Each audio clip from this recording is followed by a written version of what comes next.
Kaixo, ongi etorriak gaurko saiora, gaur asteazkena da abuztuak 20 eta bi elkarrizketa izango ditugu hemen platoan. Alde batetik, suhiltzailea den Inigo Balbasekin egongo gara. Azken aldian, badakigunez bero bolada handiak izan ditugu hemen Nafarroan eta estatu osoan baita ere, eta horrek eraginda sute asko piztu dira. Eta Inigok bere suhiltzaile moduan bere ikuspuntua kontatzera dator. Eta beste alde batetik, Oier eta Joseba izango ditugu, RK Eskubaloi taldeko kideak direnak. RK Eskubaloi taldea 4. aldiz historian txapeldunen liga irabazi du, eta hau kontatzera datoz. Baina bi elkarrizketa hauekin hasi baino lehen goazen gure betiko edukia ikustera.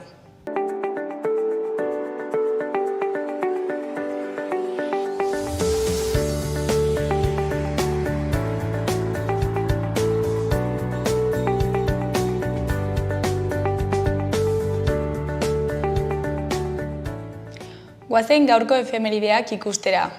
Gaurko egun batean, baina 1897an, Michel Angiolillo kazetari eta anarkista hil zuten Bergarako kartzelan garrotez. Egun batzuk lehenago, Cánovas del Castillo Espainiako gobernuburua hil zuen Arrasateko bainuetxean. Montjuïceko prozesuan torturatu eta exekutatutako anarkistak mendekatu nahi izan zituela adierazi zuen hil aurretik. Urte batzuk beranduago, 1962ko abuztuaren 20an, Francoren aurkako atentatuak huts egin zuen Donostian. Diktadoreak Gipuzkoako hiriburuan egoitza gisa erabiltzen zuen Aieteko jauregira bidean, aldapetako errepidean eginiko zulo batean jarri zuten lehergailua CNTko kideek, bera pasatzean estandaratzeko asmoz. Lehergailua ETAren bitartez lortu zuten. Egun berean, baina 1981an, Michael Divine Gose grebalaria hil zen Mazeko espetxean, Irlanda iparraldean. Ira ofizialean sartu zen gazte, baina norabidearekin desados INLA erakunde sozialista iraultzailearen sorreran hartu zuen parte. Espetxean zela Gose greba kolektiboan hartu zuen parte Irako presoekin batera, preso politiko estatusaren alde. Eta bukatzeko 1989ko abuztuaren 20an, Giraldillaz mozorratuta ekintza egin zuten Sevillako munduko atletismo txapelketaren inaugurazio ekitaldian euskal presoak euskal herriratzeko eskatuz. Presoekin solidarioak taldeko bi ekintzaile igo ziren agertokira eta musikarekin dantzan aritu ziren.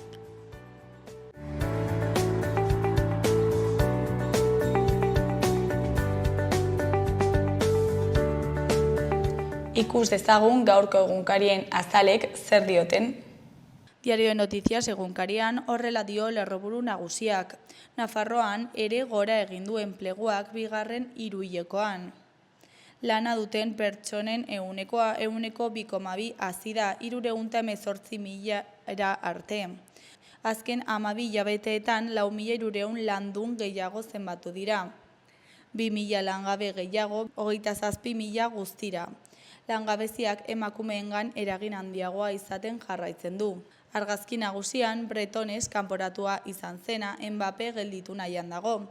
Honen titularrean osasuna penaltiz erori da. Mbappérekin jokaldi baten gorritxoek defentsa ariketa ona desmontatu zuen. Goiko berrian Iruñeko ospitale zaharra 2026an klimatizatuta egongo da. Goiko aldera bagoaz 3 berri daude, nagusienean Zabalguneko 17 eraikin altueran hazi ahal izango dira. Iruñeko udal katalogoan babestutako higiezinak dira. Beste bietan, batetik Geoalkalik Minamugaren aldeko apustuari eutsi dio. Bestetik Errusiak Zelenskirekin goi bilera bat egiteko plana geldiarazi du. Diario de Navarra egunkarian horrela dio lerroburu nagusiak. Atzerrian bizi diren 38.000 nafarren 160 lan egiteko adinean daude. Harrobi bat izan litezke Nafarroan langile gutxi daudelako. Argazki nagusian, Budimirren aurrean damutu eginda lehen zatian huts egindako aukera batengatik. Budimir damutu eginda lehen zatian huts egindako aukera batengatik.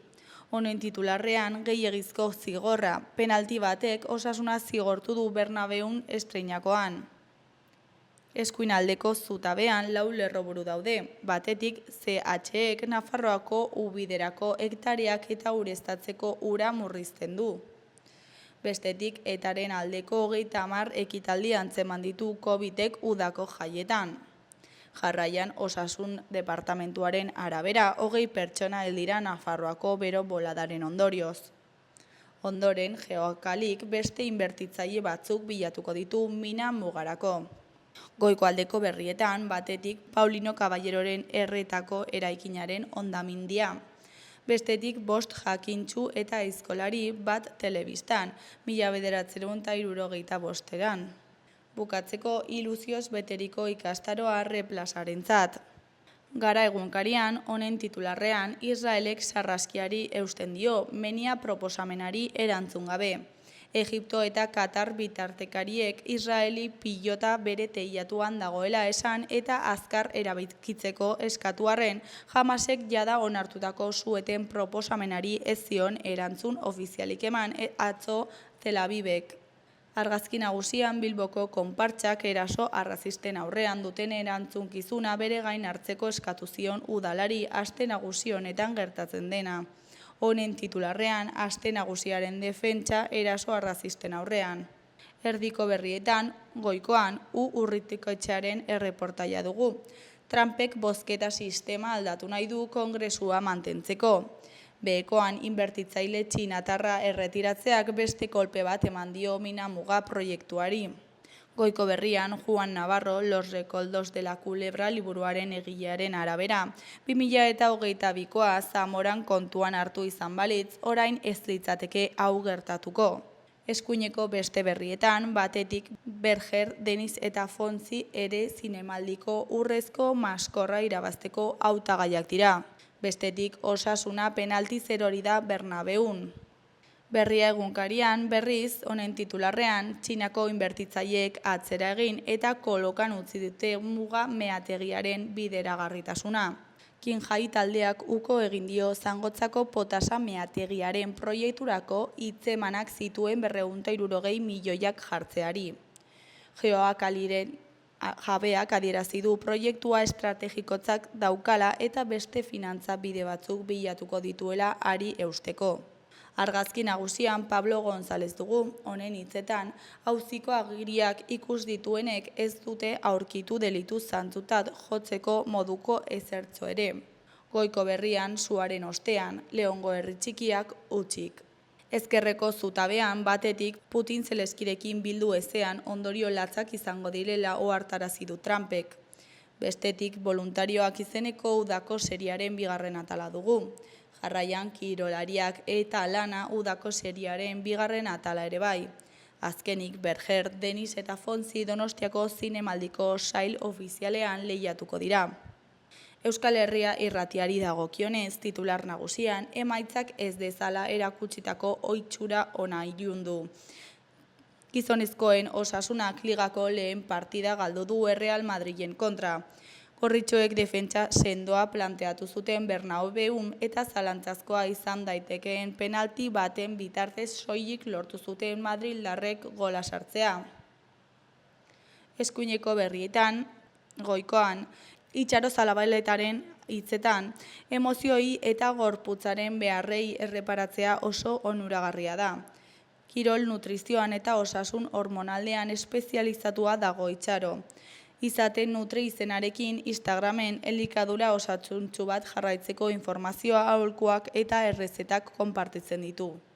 Behekoan mendigidaria den Ibai Iturria Garmendiaren hitzetan, jende asko ez da modu egokian joaten mendira, kezkagarria da gertatzen ari dena. Garmendi mendigidaritza zerbitzuaren bitartez zeharkaldi eta ateraldiak antolatzen ditu Ibai Iturriak. Argitara eman diren datuekin kezkatuta mendian kontzientziaz eta arduraz jokatzearen beharra azpimarratu du.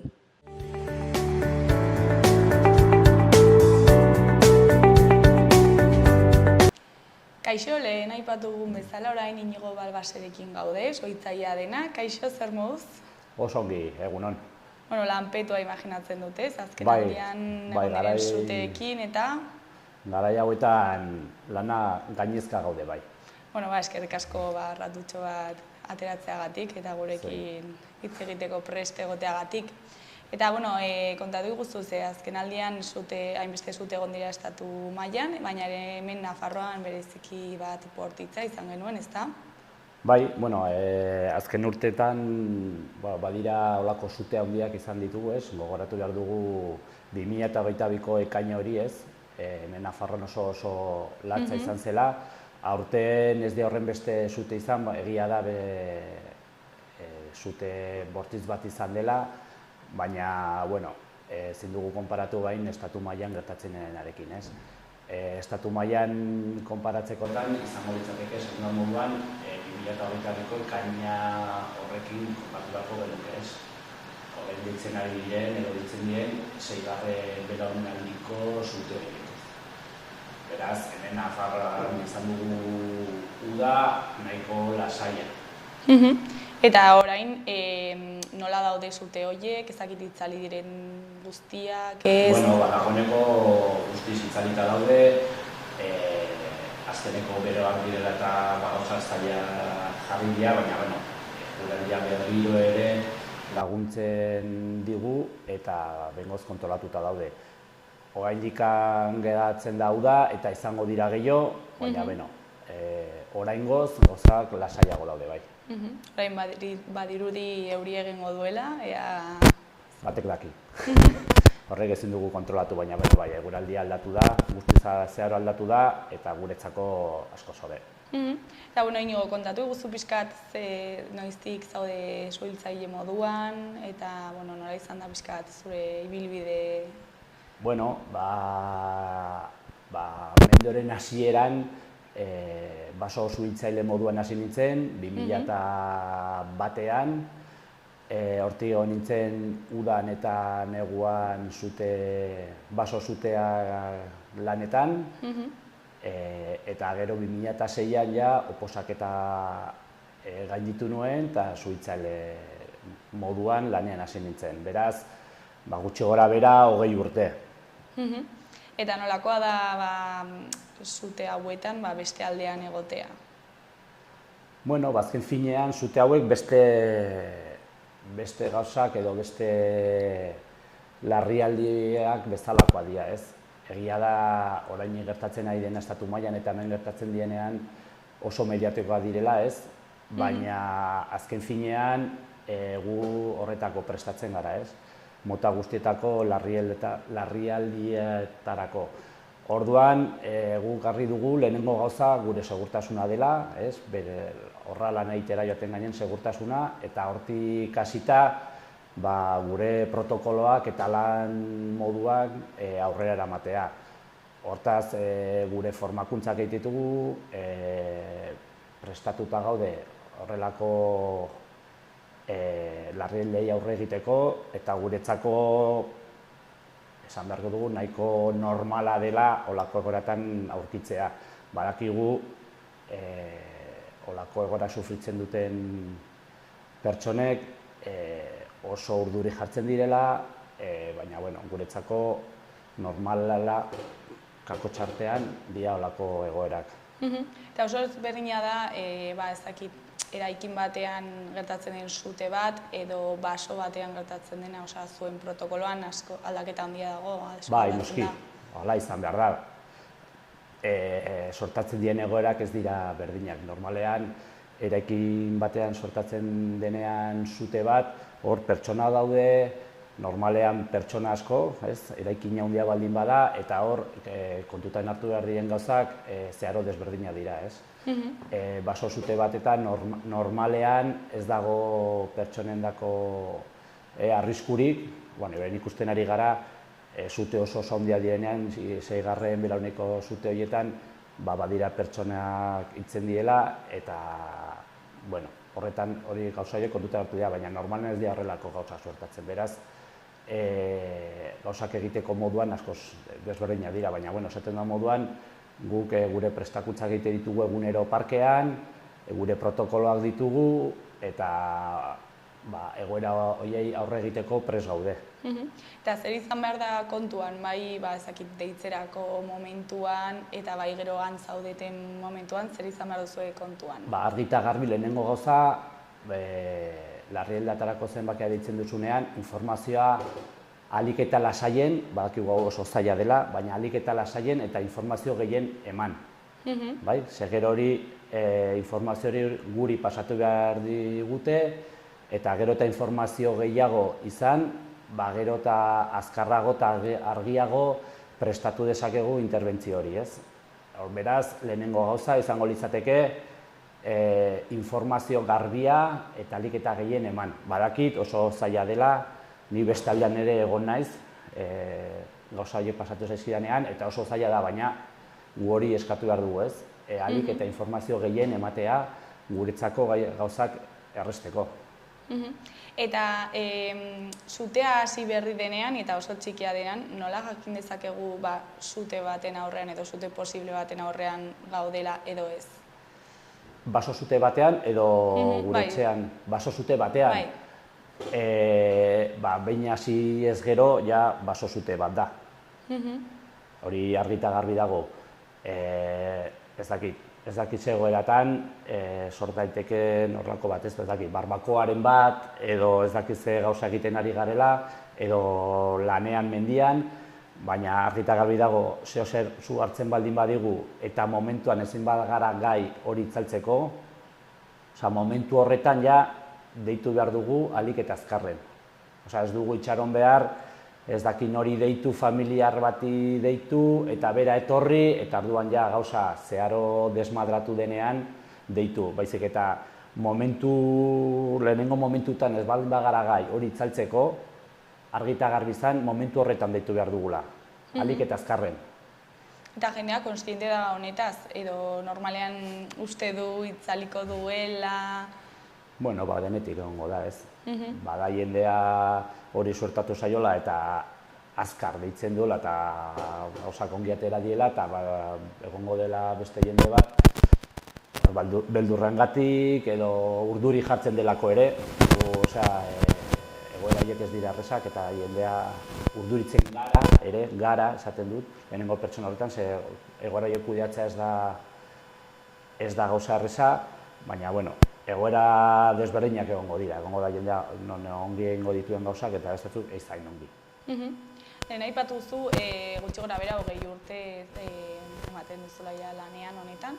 Ez dakit aldaketa klimatikoaren eragina nabari izan den baso sute hauetan? Asko. Bai, hemen Nafarroan gure klima desberdinengatik ez, badugu kantori isurialdean klima ozeanikoa, oso berdea dena, printzipioz udan baso suteak ez dauden tokia da, ez? Gero badugu gure erdiko Nafarra hori, non nekazaritza asko dago, zereal asko, orduan horretan betidanik suteak egon dira, ez? Ze lan egiten denean, ekainan uztailan batez ere eta udaren bukaeran, normalean baso suteak egoten dira. Aldatu egin dena da sute horien bortizkeria, ez? Aldaketa klimatikoa dela eta ikusten ari gara, deitzen dira, 6.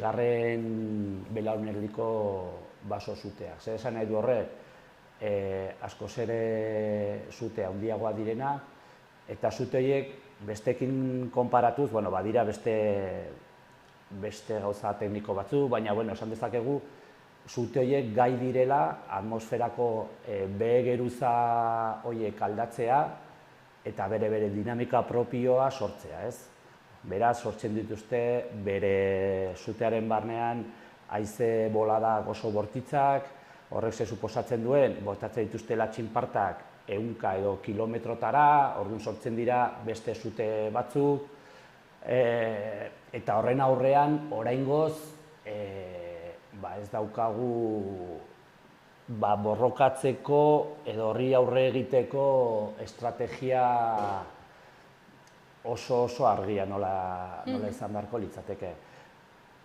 sortzen diren egoerak guretzako oso zailak dira, ditugun baliabideekin ezin diegu aurre egin, beraz orain ikasten ari gara ere, baina argi dago aldaketa klimatikoaren ondorioz, egoera horiek gero eta ugariak izango dira, lehen oso arraroak ziren, ez dakit, 15 urtetan behin suertatzen ziren, baina orain ikusten ari gara ez urtero, baina gero eta ugariagoak direla, gero eta lehen mendizuteak ematen ez ziren tokietan ematen ari direla, beraz aldaketa klimatikoa hemen dago, eta kasu nabaria da baso-zutetan. Ez bakarri baso-zutetan, baizik eta gertatzen ari dira beste fenomeno atmosferiko beste batzuk ere, horren argibide diela, ez? Uholdeak eta halako gertaerak lehen oso esporadikoak ziren, eta gero ez duk esango urtero gertatzen diela, baina ja ez gaitu harritzen, ez dakit Nafarro batean, ez dakit nolabaiteko uholdeak izatea, eta ez dakit egun batean 100 litro botatzea ez dakit ze baiaran, gauza horiek lehen oso bereziak ziren, eta orain gero eta gutxiago. Eta honen aurrean, zer egin dezakegu? Ezakitzu, ezakit plantilla igo, edo agian gizarteari ezakit prestakuntza bereziren bat ematea? Argi izan behar dugu guztio lana izan behar dela, ez? Alde batetik administrazioa bere erantzunkizuna du, administrazioak behar du egoera horiei aurre egiteko estruktura bat finkatu, hori bere erantzunkizuna da. Horretarako langileak behar ditu, horretarako materiala behar du, beraz, eta egoera horiei aurre egiteko ere, egoera horiek sortu baino lehenago egin beharko ditu lanak, ez? Esaten duena, estruktura horiek sortu, estruktura horiei dirua sartu operatiboak izan daitezen, orduan horretan administrazioak badu lana.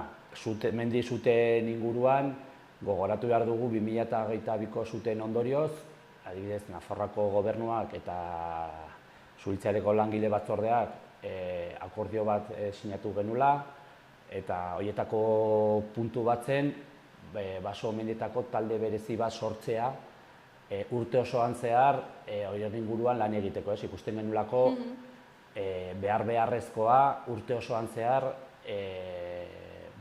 horretan lan egin behar dugula, gero holako zutea sortatzen direnean, eta ez hain handia direnean ere, adibidez aurtengo zutea bezala, gure infrastruktura guztia egotea, esaten moza, engrasada, ez? 3 urte ondorion, oraindik Nafar gobernuak ez du talde hori martxan jarri, eta gero etorriko dira ondorioak, gero sortatuko dira zuteak, eta aterako dira prentxan, esanez, egin dituztela, egin zezaketen gauza guztiak, eta esaten dugu ez badirela gauzak egiteko, beraiek egindako hausnarketa, administrazioak egindako hausnarketa, eta langile batzordeen arteko hausnarketan, helburu horretara heldu gara eta handik ez du martxan jarri, ez? Beraz, horretan, argi eta garbi esaten diegu, egin ezazue egin beharreko lanak. Ze gerokoak etorriko dira. Orduan, horretaz, gauzak aurrez aurretik prestatu behar dira. Ze orain, bazaudete plantilla finko bat, ez, oposaketa atera duzuenak, baina gero ere udarako jende gehiago sartzen da, ez? Bai. Eta, klaro, horiek gero urtean zehar ez dute lana egiten, ez?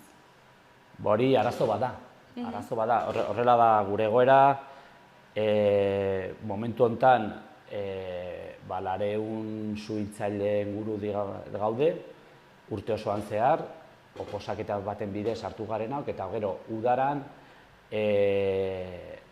hau, pasaden mendeko 80 hamarkadaren urtetan hasi zen, esango dugu, udan laguntzaile moduan sartzen zirenak, ez? Baso zutetan lan egiteko soilik. urteak pasatu dira, egoera klimatiko aldatu da, eta, bueno, beste egoera administratiboen ondorioz, pertsona horiek kontratatu behar izan dituzte denbora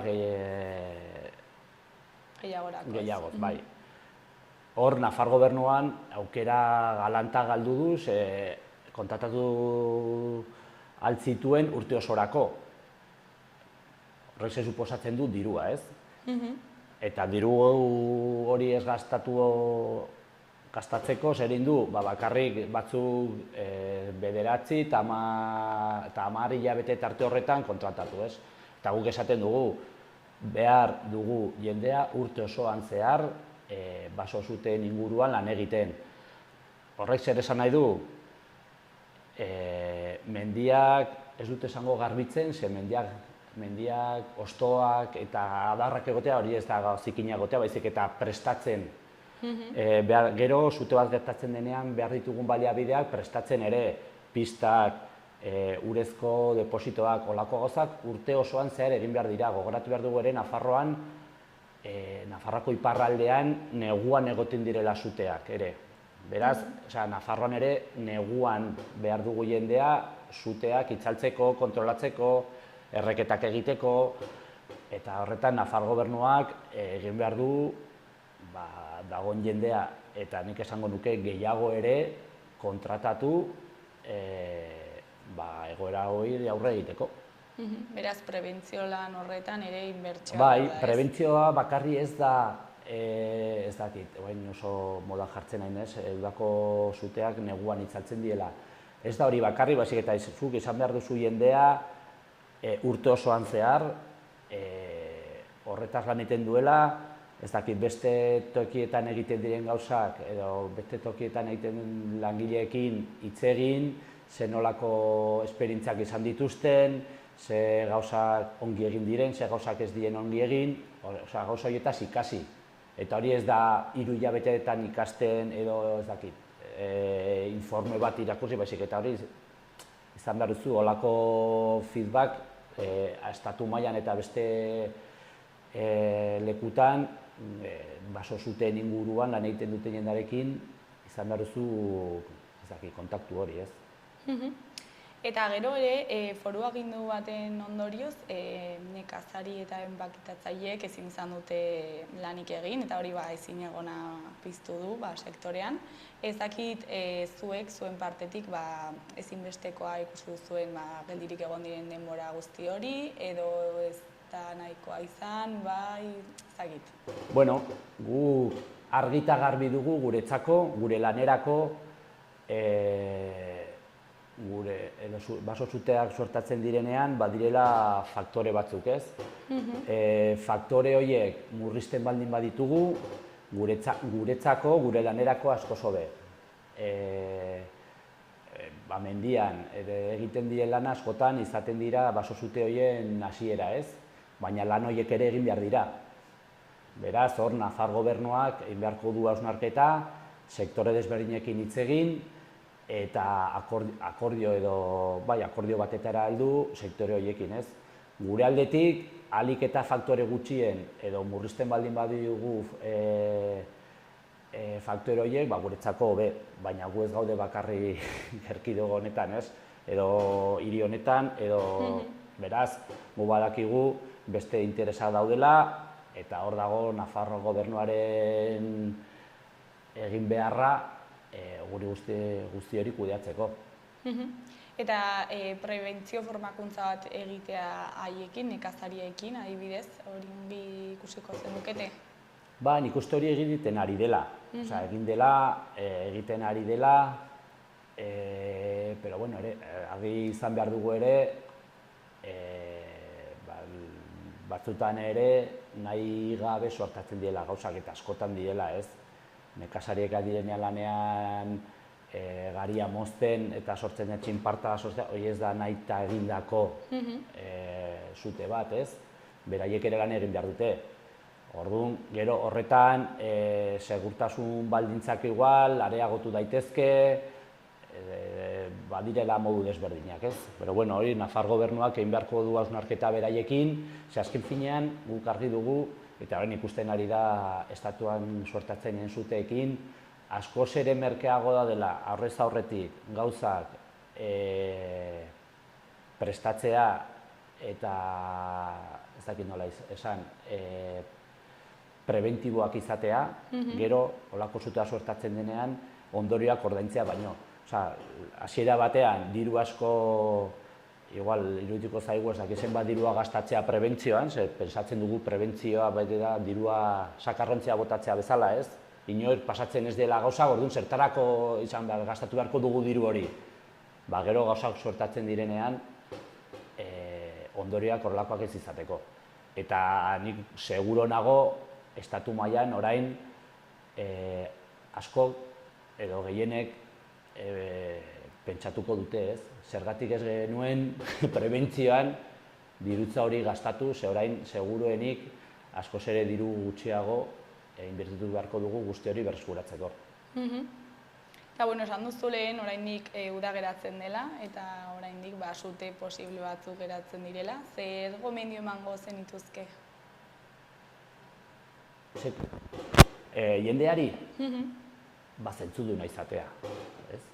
Ez da, orain ikusi, beste egunean ikusi nuen, prentsan ikusi nuen, ez daki azkeneko egunetan nola izan gara 40 piko gradotan aste bat, eta oraindik bazegola jendea harrapatu zutela, ez dakit, non, Bizpahiru tokitan edo gehiagotan ez dakit, barbakoak egiten, ez? Nik uste, zentzudunak izan, holako egoera batean, ez dakit, etxean bazkaldu eta gero juten zea ibaira baino bat hartzea, baina ez piztu zute bat, holako gauzak, ez? Bestea, jendeak nahiko zentzuduna da, jende gehienak gauzak ongi egiten ditu. Hori argi izan behar dugu. Orduan, jendeari burua erabiltzea eta zentzuduna izatea. Bueno, Inigo, ez dago galdera gehiagorik, ez dakit zerbait gehiago komentatu nahi duzun. Bueno, bakarrik, mila esker deitzagatik, eta bakarrik, hemendik ere luzatu Nafar gobernuari honen inguruan lehen komentatu duana, ez? Badugula baso zuten inguruan aurrera egiteko lana, akordio batetara edo hausnarketa amankomun baten ondorioz sortutako akordioa dela, horretan ere egoera hauek, adibidez, gaur atera dira Asturiaseko bidean laguntzeko lankide batzuk, hemen Nafarroan eman diren egoera klimatikoen ondorioz ere parkeak indartu dira, jende gehiago lanera joan da, eta hori nolabaiteko koordinakuntza bat behar du, baliabide bat martxan jarri behar du Nafar gobernuak egoera horiei aurre egiteko, ez? Beraz, udan ere, Nafar gobernuari zuentzen diogu lanean segitu behar duela, holako gauzei aurre egiteko. Eta mila esker deitzagatik. Zuri etortzeagatik berriz ere, eta animo geratzen denarekin, eta ea azkenean prebentzio formakuntza hori eta neurriak hartzen diren. Guztien artean lortuko dugu, nik uste. Hori da. Inigo, mila esker, ondo izan. Zuei, venga, gero arte.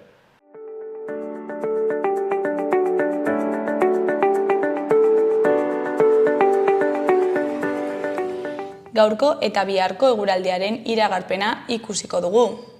Gaur, asteazkena eguraldi ez egonkorra, zaparradak sarri botako ditu ipar isurialdean. Zaparradak itsasotik sartuko dira eta eguerditik aurrera sarriago botako ditu. Eta mardulagoak izango dira bereziki kostaldean, baina barnealderago ere sartuko dira. Ez da baztertzen tarteka trumoi ekaitzak izatea, batez ere kostaldean.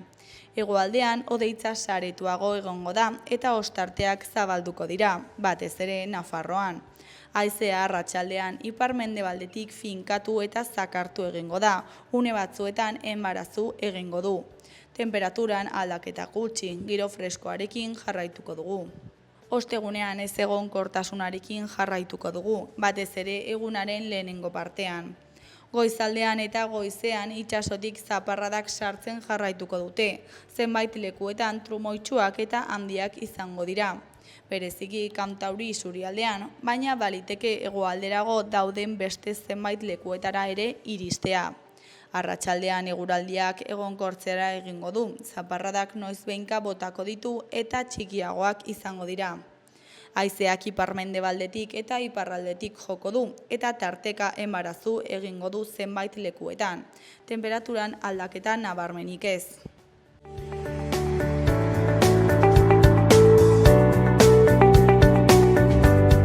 Kaixo, hasieran esan dugun bezala, orain Erreka Eskubaloi taldetik Oier eta Joseba ditugu hemen. Kaixo, zer moduz bikote? Aitzongi, showkin. Bueno, zorionak, txapelketan berriro geratu zarete ez, laugarren aldiz. Eta, kontatu guztue pixkatxo bat zuen ibilbidea, noiz hasi zineten kirol honetan, zergatik?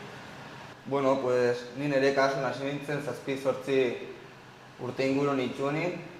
Betitik, pues, Erreka izan du da tradizio bat bezala herri honetan eskubaloi asko eramin da, eta horrexegatik amak garantze bat, puntatu beharko zara pixo probatzeko, eta gustatu zaiten, lagunak hor nitxun, eta geroztikan, pues, guain arte, jokatzen.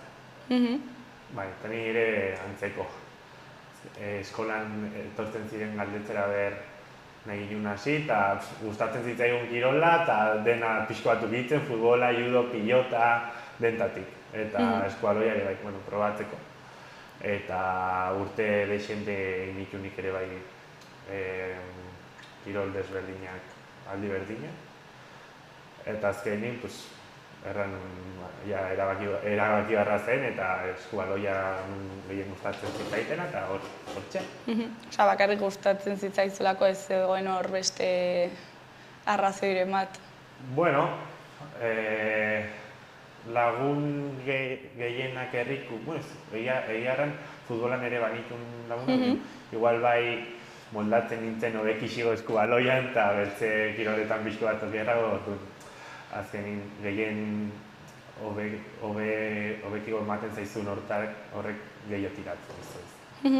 Eta nola ikusten duzu kirol honen egoera Nafarroan, besteekin alderatuta adibidez, futbola igual fama handiagoa dauka, agian eskupilota, ez dakit. Bai, bertze egia da, bertze kirol guzti badutela fama gehiago, baina gerozta jende gehiago hasi dela guain eskubaloian eta nabaitzen da. Osa, gerozta maila handiagoa da, hori da. Bai, eta azkenin ere bai, igual Nafarroan egon ziren urte batzuk pixko bat nik uste bajatu zena, bino ere bazagon tradizio nahiko handia eskualoia, itxako neska, eskualoiko Lizarrako neskak ere bai aritu ziren Europako finalera, horren eraurtik, Portland San Antonio ere irautzizun Championseko finala, beti Nafarroan beti aritu izan da. Egia inoiz ezin dela deus konparatu futbolakin hemen adibidez, ze futbolak hartzen du dena, bino eta Nafarroan ikuste, guain ari dela batez ere aurretan eta azpigoko kategoriatan baira ekipo gehiago eta bultzatzen ari dela nik uste, datukin ez daure izan, bina baduten sentsazioa. Orain momentu honean dago orduan. Bai, eta Donesteben ere bai. Eta zuentzako zer suposatzen du talde bat, kirol talde batean aritzeak? Ez da berdina izango kirol individual bat edo taldeko kirola, ez? Bueno, pues, adibidez, igual bat ez dagoenin bere momentu hobeni, igual bertze batek egiten aldu bere lana edo bere funtzio iguala eta al revés, beti baduzu ere bai, gaizpazaude ongi, norbait lagunduko zaituna edo beti badire mila manera atetzeko momentu txartatik eta beti baduzu jendia ondo inguru hortan, orduan, ez da. Lortzen dituzun ikasketak asko dira, ez? Bai. Bueno, ere bai, igual nik errango nun kompetizio aldeti batez ere aizarela horrei buruz, ez? Kirol individual batin errendimendua da zu edo inor. Eta talde kirol batin faiatzen baduzu beti, baduzu hor, bakizu, nahiz eta zuk ezman zure hobena, igual justo egun hortan badagoela bertzen horbait ingo dula zure funtzioa edo saiatuko dela pixko bat maila horrekatzen. Presioa banatzen da, igual. Nabetzen da, bai. Ikasketak, oie. Eta gero giro aldetik eta familia bat bezala gara. Hori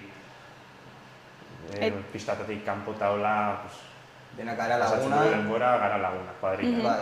Eta aldrebes gertatzen da, oso momentu honean zaudenean eta batetik tiraka aritu bartzarenean. Zakit horrek tirabirak sortzen dituen taldean.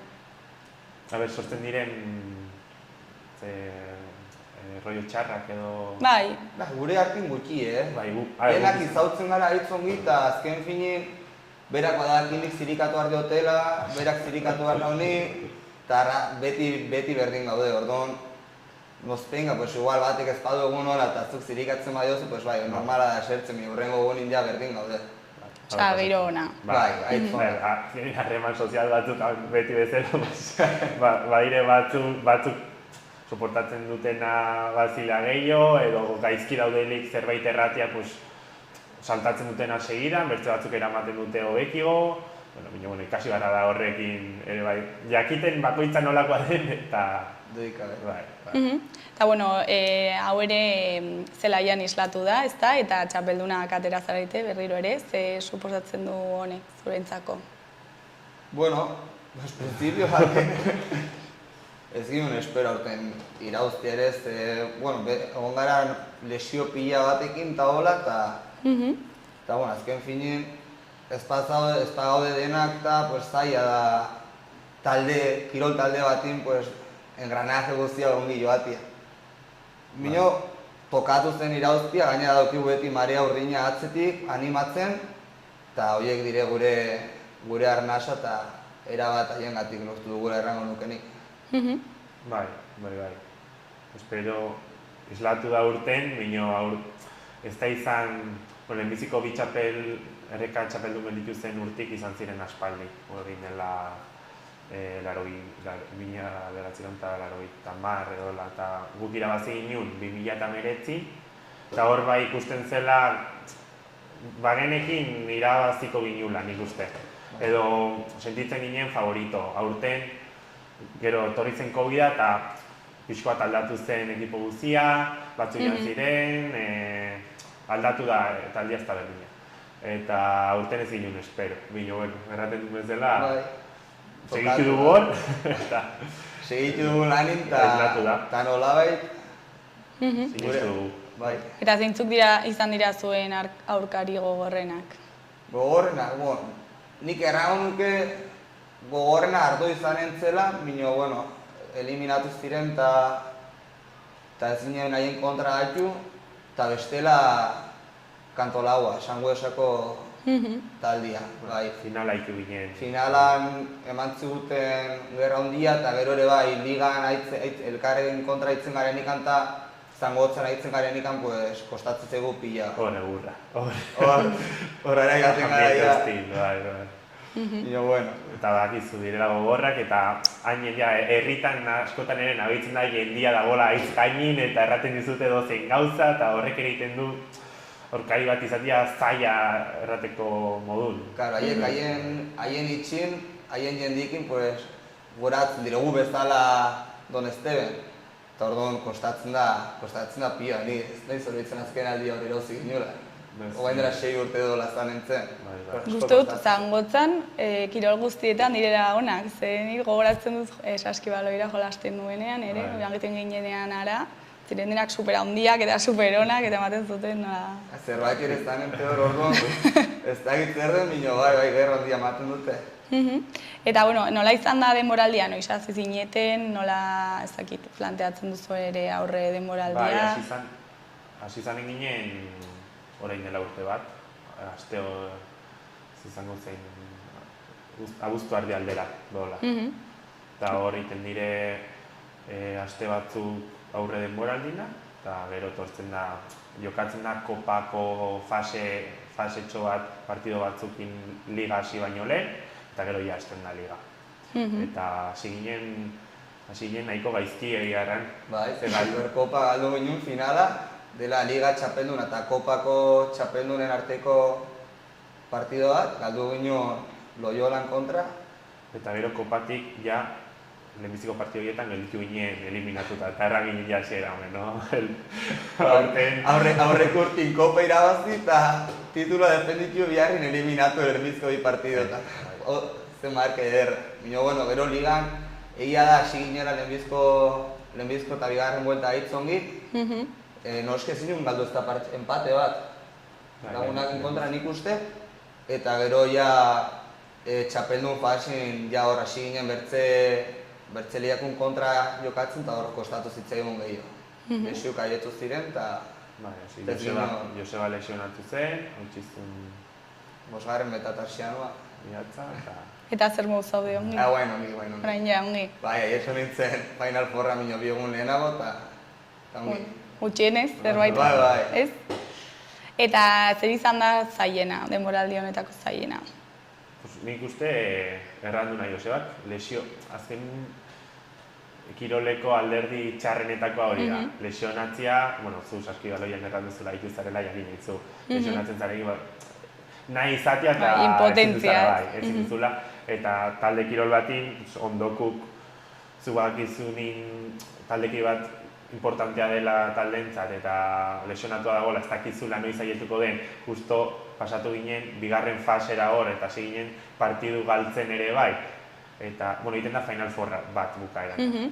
Orduan, lehenbiziko lauak sailkatzen dira eta ginen hor, sailkatu bai ez, eta jendia faltan eta hor egon ziren partido zaiak. Eta izan ginen partido bat erraten ginen edo irabazi edo ja dena... Baina momentu horietan ateratzen da indarra, ez dakit... Ez dakit nola. Eta gero, hori, ginen burutan, ja nola baitere, aietu Final Fourrera eta ja jendia gehitzen joatea lesionatu, eta, atein gara duzura, ez dakit nondik antzino. Dena ondo atera zen, filmetan bezala, ez, azkeneko momentua. Nik uste Final Fourren ginen lau taldeetatik, nik uste ginela dentari mio favorituk ez. Nik uste ginela laugarren taldia hortzagona, a ver qué pasa, bueno. A sorprender. Tokatu zitzaigun eta... Eta nolakoak izaten dira zuen entrenamenduak normalean? Normalin berotzen dugu eta hola, pase batzuk, jokaldi batzuk, bizpairo ez txugu askorikan, eta gero partidillo. Sartzen dugu intensidadea handia, do posible dena segun zenbat jende gauden, eta horregur bat entrenatzen eta atetzen dena. Bitarteka gazbok gure entrenatzailea mozten digu, erraten digu ze hobetu, zertan garen onak, zer probestu eta hola, eta horrekin erabat. Eta gero fisikoa eta egiten duzu aparte? Ez asko, gu bakoitza bere aldetikan erabat. Bai, entrenatzen ez. Azkenin dire bi egun, orain aurre denboraldin 3, bino gero denboradan zehar dire bi egun bakoitzan ordu terdi, orduan dena juntatzen garenin probesten dugu baloiakin entrenatzeko eta ez dugu fisikoa aislatua lantzen, integratzen da baloieko lanakin eta dena balonakin. Eta gero bai jendik nahi badu, gero gimnasiora joten da eta lan fisiko hori da pixko bat individuala taldeko entrenamendutatik kanpo. Eta lanketa edo entrenamendu mentala nola egiten duzu, ze batzutan garrantzi handia dauka, ez? Badu, eta inbarko ginen. Behin hasi ginen inbar ginula, ez da hitzu relajazio meditazio, bino. Ez du xerotasunakin hartzen. Ondokin solasin, zirikan eta hola. Eta garrantzitsua da, ez? Gero, kanpoko edo zer gauzak, gero kantxan ere bai pasatzen aldizu faktura handia, eta nik uste entrenatzako ginula hori gehiago. Eta ez dugu egiten nik uste errango nuna gure entrenatzailin gauz honetako bat dena erraten ezin zaio erran ez duela motibatzen benpin. Beti dago kaina sartzen, atope egon barra zara, hor alde hortatik igual bai dela pixkoa psikologo. Lo bueno eta lo malo, pero bai. Orduan, benpin hor bai mantentzen zaitu engantxatua, hori egia da. Ez du, fisikun bezala ez du lan mental hori aislatua egiten, baina, bueno, integratua bai, dago, ez? bai, erango nun baietz. Eta igual lesionatuak zaudetenentzako, ez Ba, dakit ba, beharrezkoa ikusten duzu. Lesionatu gaudenin, lo que es, gazo bera, ez gaitxu bakin uste zer moduz, zaindu, joan medikura, fisio, zerbait bihar baldin badago erraten dugu espereki solasteko do, manera hortatik saitzongi. Horla, bera da gure erabateko pilara, gure artin hori sortzen duna kriston rollo on hori, gero afari bat ere ez du batzen, orduan hor sortzen du gure feeling guztia. Bueno, familia baten moduan, ez? Bai. Eta zuek, kirola, zerekin partekatzen duzu ez dakit lanarekin, ikasketekin? Nik lan eta ikasketakin. Osa, dena. Bai, bueno, asteetartez goizez ikastera joan, laguntzaile bate ostatu, pues, joan lanera eta entrenamientu eta partidok sagrados dire, orduan. Horre. Primeran. Eta zu? Bai, ere bai, lana eta ikasketakin. Bueno, orain ja ez nago ikasten presentzialki, lana nagoia lanik, bino hain naiz doktoretza tesia egiten, orduan ez hartzen du pixko bat alduten modu ez dela erreixa, bino bai, entrenamentu, badu planifikatu entrenamentuk ez galtzeko, eta partiduk ere ez, orduan horiek badakit orduek direla hortako, aurreko urtin benpin, aurten ez dakit nola ingo duten, bino, bueno, aurreko urtin benpin nola izan zen, eta gero pues, lana goiz edo atxalde duten ikan, hor moldatzen naiz. Bino, bai, saiatzen gara pixo bat planifikatzen, eta ezin delik joan entrenatzera ere dena bakigu dela gaudela mater modun, orduan ez dizu inorrek deus erraten. Baldin bada lanagatik edo baldin bada ez dago problemika. Da momentuz jarraitzeko intentzioa daukazue? Urte bat egia. Horrela urtero. Urtero, bai. Ez zela. Eta, bueno, denboraldi hau nola aurre ikusten duzu, hasi zarete ja, ez? Bai, guain hasiera ja pixko Superkopako finala prestatzen, entrenatzen, guain pixko fisiko sartzen zegoda nabaitzen da.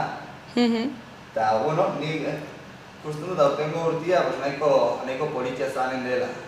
Bueltatzen zaizkigu pila bat lesionatu, Elkaitz, Xabi, Karritugu ere bai.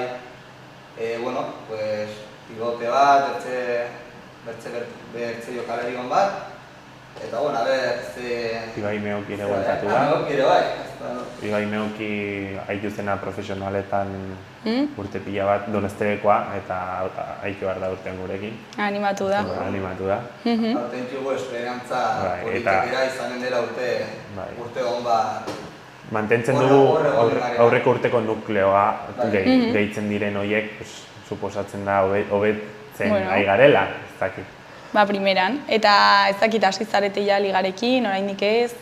Ez, guantikan aurre denbora dik. Amistosokin hasi dire. Bueno, ni nago lesionatua orain, bino hori hasi dire. Baita ere.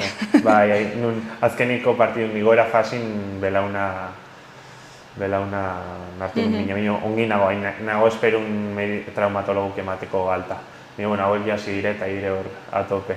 Prestatzen Superkopa hori, eta gero hasiko dire Eta zein da lehenengo aurkaria?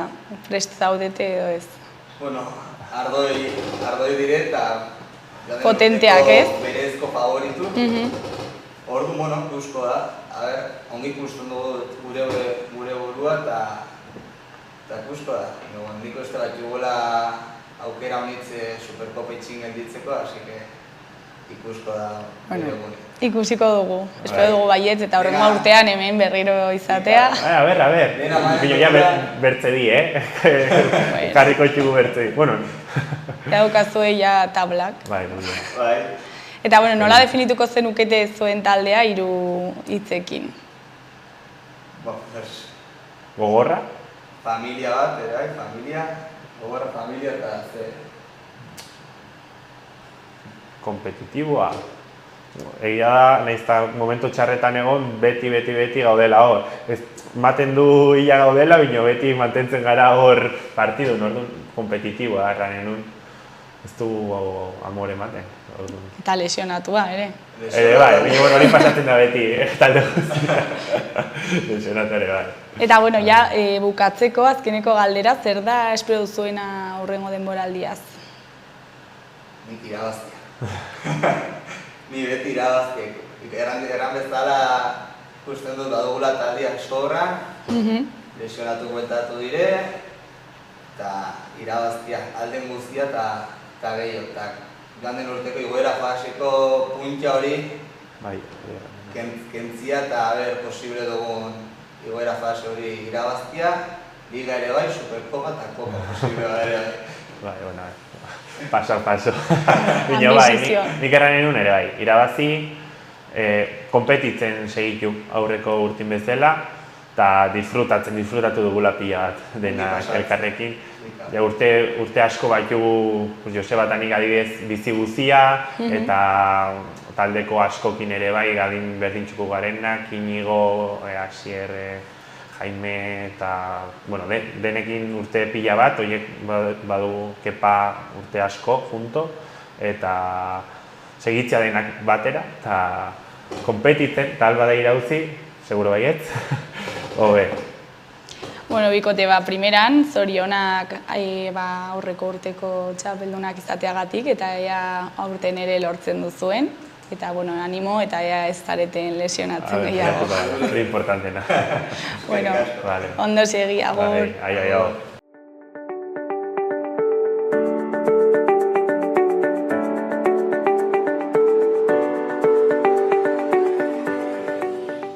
Gaurko zau izan da dena, bihar itzuliko gara eduki eta elkarrizketa berriekin. Mila esker zuen arretagatik, bihar arte, agur.